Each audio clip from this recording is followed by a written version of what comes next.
ส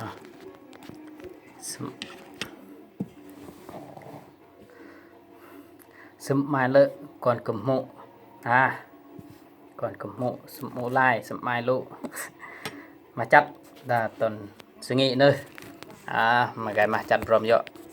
จัดเกียร์ซอกมักม่วงก็ปลาซอกกำลังร่างสังกับผักกะหล่ำปีเพียงกับจัดเกียร์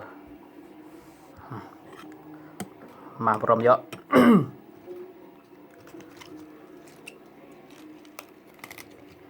บรรยากาศได้ยำสงีโอ้ยหาวาร์เขตเมืองนามอน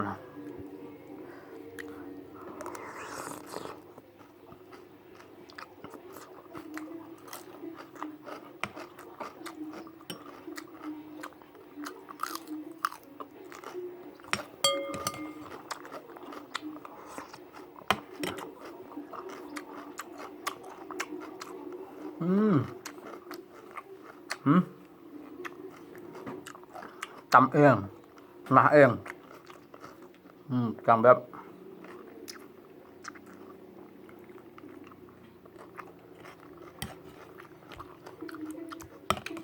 สุดยอด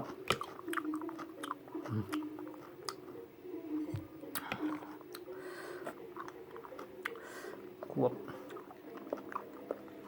รอประกูดอกลำพดกลอง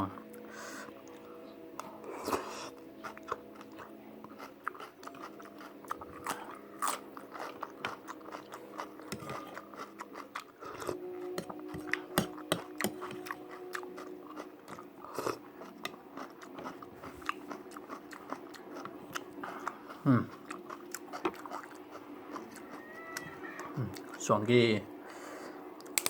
เบือนสไลด์หรือเมื่อ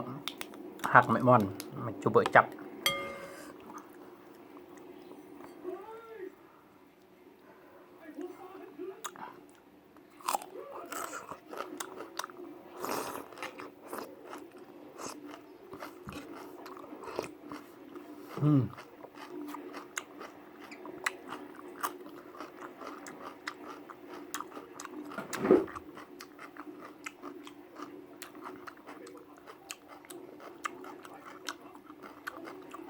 นวด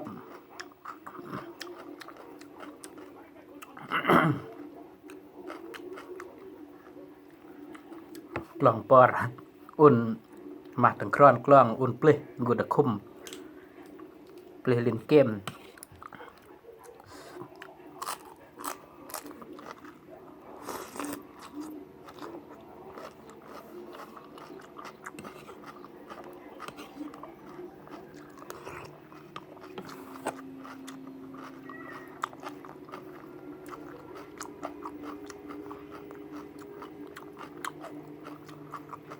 น้ำมีก้นใช่ไหมปลาเยอะ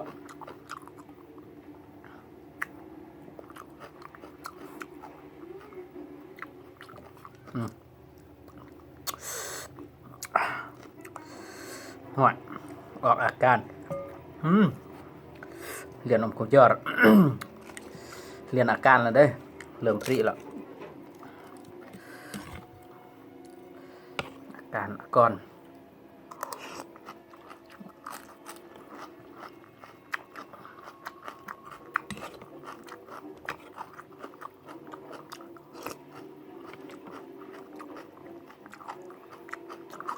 จอยบ้ามันสินดา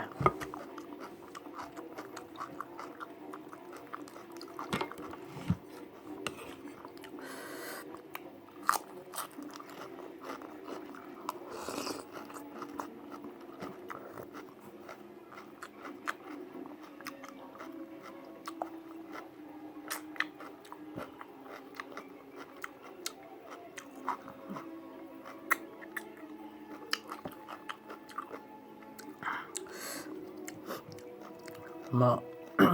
ปากเวลาตั้มเนี่ยมือหน้าจูเบอร์อย่าละฮึบมั้งเนาะเจตั้มออร์เบอร์จัดเกียร์จัดมาก็เลย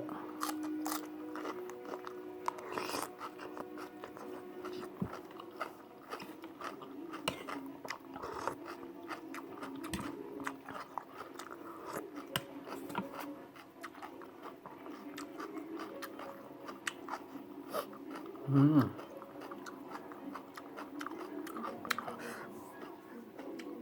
ุกเสื่อนเจียน้ำมันกับปลาเจียสะอาดทันปลาเจียน้ำมันก็จะตะปื้มสิจับเจียน้ำมันมาเจียดื่มมาผักลำปีเจียมาเจียน้ำมันละยุ่งบีปลาเลย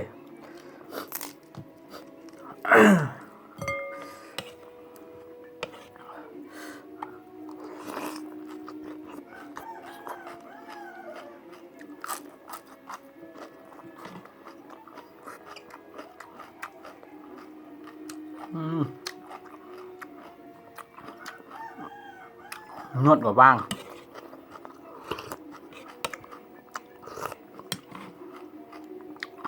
นวดว่างลงกัดสบังจุดตัดสกีเอาเดินมาจัด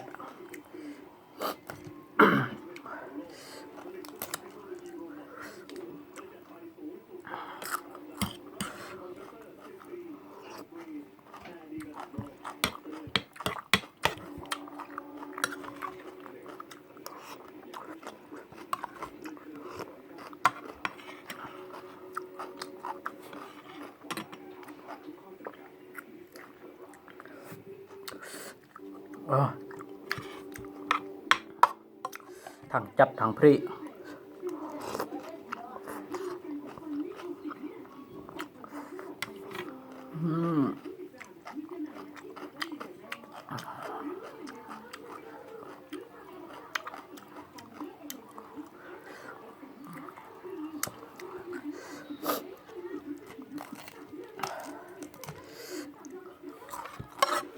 ซ้ำเวลาแตงตึม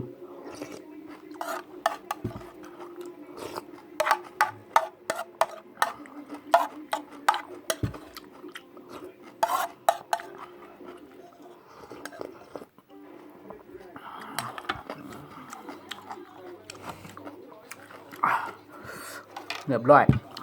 จบ